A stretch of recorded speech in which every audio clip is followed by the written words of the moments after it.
देखिए ये कई कई किस्म की मीटिंग्स कर रहे हैं हम। उसमें बेसिकली उद्देश्य तो ये है कि प्रधानमंत्री महोदय ने चीफ सेक्रेटरीज कॉन्फ्रेंस जनवरी में करनी है, तो उसके लिए क्या क्या प्रेजेंटेशंस होनी चाहिए, क्योंकि उसमें चीफ सेक्रेटरीज भी होते हैं। हर चीफ सेक्रेटरी के साथ 2 या 3 additional chief secretary, principal secretary भी होते हैं अलग अलग विषयों से संबंधित, और एजेंडा बड़ा कॉम्प्रिहेंसिव होता है। तो वो सार्थक हो बैठक, उसकी तैयारी के लिए जो प्रधानमंत्री जी के कार्यालय से कैबिनेट सेक्रेटरी साहब के दिशा निर्देश में कुछ कमिटीज़ बनाई गई हैं, उन सब कामों को देखा जाता है।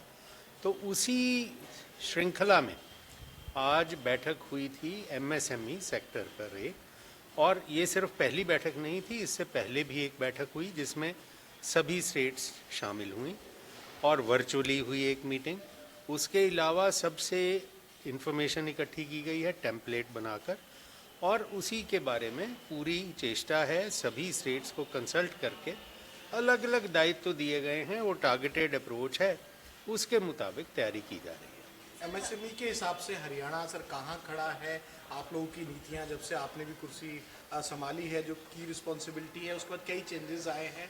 एमएसएमई के लिहाज से हरियाणा कितना रोल निभा सकता है? पीछे खरकौंदा की बात करें, एक बड़ा उद्घाटन हुआ, जो पॉलिसी आई मोटर व्हीकल को लेकर, 2-3 चीज़ें हुई हैं। देखिए एमएसएमई सारे देश की प्रगति की रीढ़ की हड्डी मानी जाते हैं। They are called the engine of growth for any country's economy, इसमें कोई शक की बात नहीं है। तो वही हाल हमारे प्रदेश का भी है। हमारे एमएसएमई सेक्टर का बहुत बड़ा रोल होता है हमारी इकोनॉमी को ड्राइव फॉरवर्ड करने का, और हमारी सरकार का ये दायित्व है, हमारी कोशिश है कि एमएसएमई सेक्टर्स को जितना भी हम बढ़ावा दे पाएँ वो कम होगा। और इसके लिए बहुत सारे इश्यूज हैं जो कि हमने डिस्कस किए, क्योंकि बहुत ज़्यादा संख्या में जो माइक्रो और टाइनी यूनिट्स होते हैं वो तो रजिस्ट्रेशन भी नहीं करवाते, उनको कोई क्रेडिट फैसिलिटी नहीं उपलब्ध होती। इन यूनिट्स को क्रेडिट फैसिलिटी मिलने में दिक्कतें आती हैं। सरकार का दायित्व है कि कोलेटरल फ्री लैंडिंग हो। सरकार की कोशिश है कि क्रेडिट गारंटी ट्रस्ट जो हमारा बना है वो एक्टिवेशन हमारे स्टेट में मैक्सिमाइज हो। इसके अलावा होता है कि जो हमारे माइक्रो यूनिट्स हैं या टाइनी यूनिट्स हैं, आप कुछ भी कहिए, या स्मॉल यूनिट्स हैं, उनको जो उन्होंने सप्लाईज किए होते हैं लार्ज यूनिट्स को, उसमें पेमेंट टाइम पर नहीं होती, वो भी एक दिक्कत होती है। तो उसके लिए भी कोशिश होती है, सरकार की तरफ से फैसिलिटेशन काउंसिल्स बनी हैं, उनके ज़रिए हम वो पेमेंट्स करवाते हैं। इसके अलावा ट्रेड्स नाम की एक सुविधा है, ट्रेड रिलेटेड जो पेमेंट है उसको कैसे एक्सपीडाइट करवाया जाए। ये सारे एफर्ट्स हैं, और बहुत सारे एफर्ट्स इसके अलावा भी हैं जो कि सेंट्रल गवर्नमेंट की जो सुविधाएं हैं और स्टेट गवर्नमेंट की जो सुविधाएं हैं उनको सिनर्जाइज किया जाए, कैसे किया जा सकता है। तो खुशी की बात यह होती है कि ये सब बैठकें जो होती हैं, जो सेक्रेटरी होते हैं, जो सचिव होते हैं महोदय उस सब्जेक्ट के, इसमें एमएसएमई के, वो भी शामिल थे। श्री बीबी स्वाएं मेरे साथ आप देख रहे हैं, जॉइंट सेक्रेटरी साहब भी हैं, सतीश कुमार सिंह साहब, तो ये भी शामिल थे। और हमारे एडिशनल चीफ सेक्रेटरी जो हैं शरण साहब, आनंद मोहन शरण साहब, ये भी शामिल थे।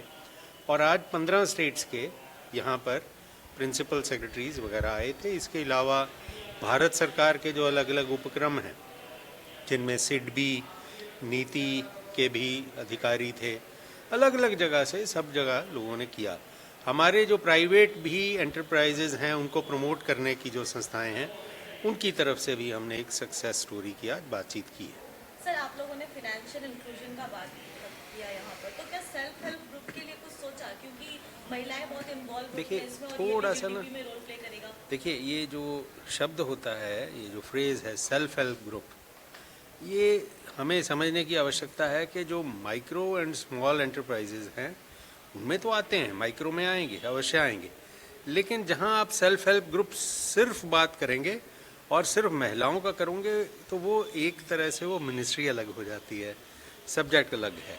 लेकिन जितना दायित्व एमएसएमई की क्लासिफिकेशन में है वो उनको सारी, मैंने आपके सामने टॉपिक्स रखे, वो उन पर भी लागू होते हैं, राइट।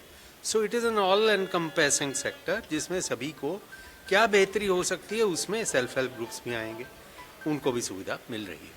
सर एक महत्वपूर्ण सवाल है, आपने कुछ दिन पहले चंडीगढ़ प्रशासन को एक पत्र लिखा था, वो हरियाणा के लिए अलग से विधानसभा बननी है, ज़मीन को लेकर एक ऑफर दिया है चंडीगढ़ को कि 10 एकड़ 8 एकड़ पंचकूला में देंगे।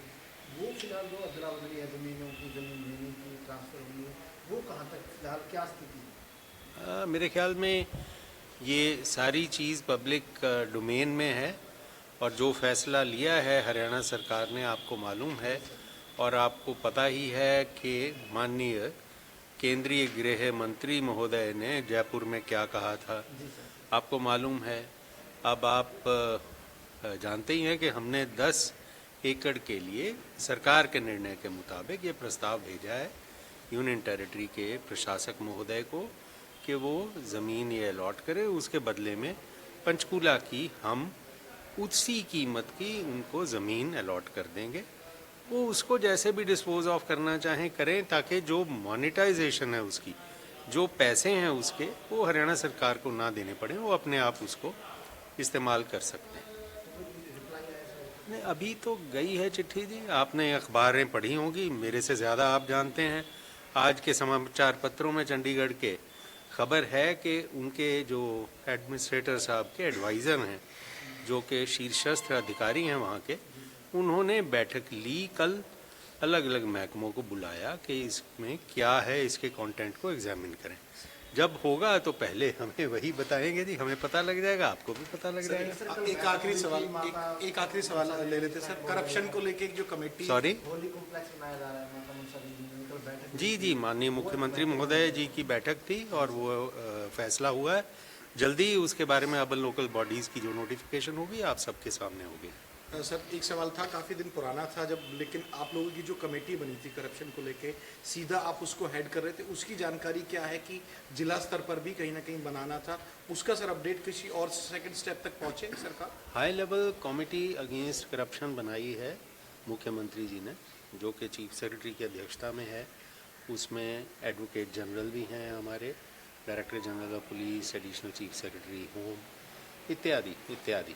उसमें हमारे डायरेक्टर विजिलेंस भी हैं। ये बेसिकली हम शीर्षस्थ इस कमेटी के ज़रिए कई चीज़ें मॉनिटर करते रहते हैं हर महीने। उनमें ये होता है सेक्शन 17A के क्लियरेंसेस इंक्वायरी करने के, वो कितने, कोई पेंडिंग ना रह जाए, वो हम रिव्यू करते हैं। इसी तरह से सैंक्शन फॉर प्रोसिक्यूशन जो है वो भी कोई पेंडिंग ना रहे, वो भी हम रिव्यू करते हैं। इसके अलावा चीफ मिनिस्टर साहब ने एक डिविजनल, आपको पता हो, डिविजनल विजिलेंस ब्यूरो भी बनाए हैं, उनको भी अख्तियार दिए हैं। डिविजनल कमिश्नर्स को अख्तियार दिए हैं कि सेक्शन 17A और सेक्शन 19 की वो क्लियरेंस वहाँ करते हैं। उन सब को हम मॉनिटर करते हैं। इस बार की बैठक में हमने चीफ विजिलेंस ऑफिसर्स को नियुक्त करने का भी रिव्यू किया, और जैसे सरकार ने फैसला किया है हम कुछ रिटायर्ड अधिकारियों को भी चीफ विजिलेंस ऑफिसर लगाएंगे। उसका इश्तिहार भी आ गया अखबारों में, आपने विज्ञापन भी देखा होगा। तो ये सारी चीज़ें हर महीने हम करते हैं ताकि करप्शन के विरुद्ध ड्राइव हरियाणा सरकार की द्रुत गति से चलती रहे और कोई भी भ्रष्टाचारी ना बच पाए और भ्रष्टाचार ना हो, हम तो यही चाहते हैं। Thank you sir.